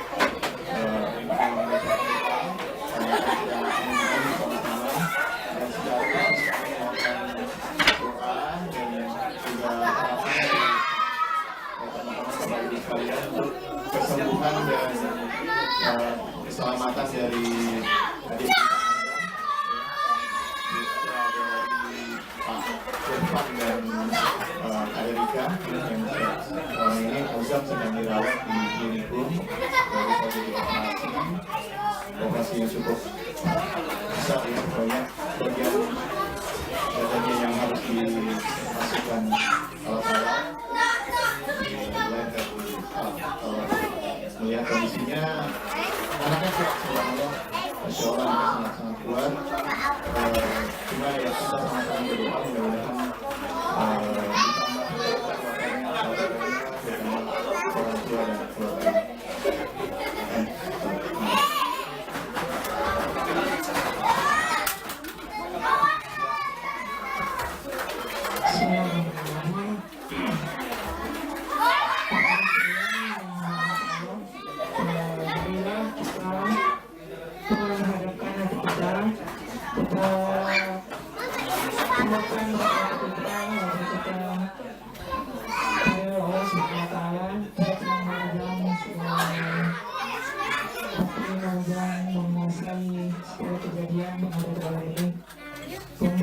Segala sesuatu kita minta kepada Allah semoga Allah berikan kepada kita keterangan kepada yang saudara-saudara, diberikan kepada kita keluarga yang sakinah mawaddah warahmah, diberikan kepada kita keturunan yang mendirikan sholat, yang taat kepada Allah, Rasulnya, dan taat kepada kedua orang tuanya, dan kepada yang sakit di azamnya kita doakan semoga Allah berikan kesembuhan yang sebenarnya dan semoga diberikan kesembuhan yang tidak ada dan kepada salah satu dari kita jika mempunyai kesulitan semoga Allah berikan kemudahan dari segala ujiannya dan segala masalahnya yang hutang kepada Allah tunaikan semoga lunaskan segala hutang-hutangnya yang sedang dalam ujian semoga Allah luluskan ujiannya dan semoga Allah jadikan kita termasuk ke dalam orang-orang yang mendapatkan rahmat dan mendapatkan keberkahan dari majelis ini,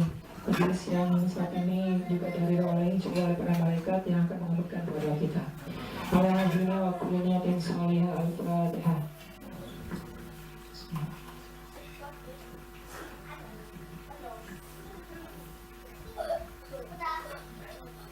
أعوذ بالله من الشيطان الرجيم. بسم الله الرحمن الرحيم. الحمد لله رب العالمين حمدا شاكرين حمدا ناعمين حمدا يوافي نعمه ويكافئ مزيدا.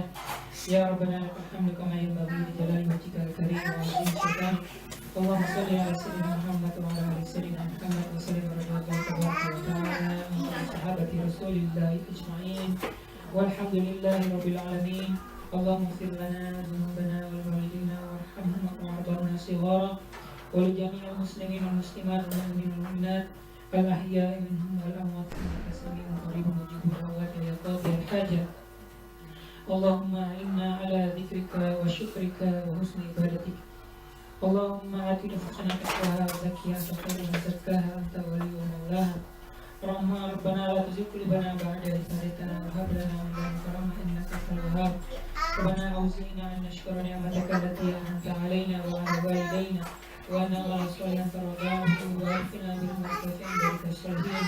اللهم أصلح لنا في ذرياتنا. ربنا اجعلنا بني في الدنيا حسنة وفي الآخرة حسنة وقنا عذاب النار. وصلى الله على سيدنا محمد وعلى آله وصحبه أجمعين. سبحان ربك رب العزة عما يصفون وسلام على المرسلين والحمد لله رب العالمين.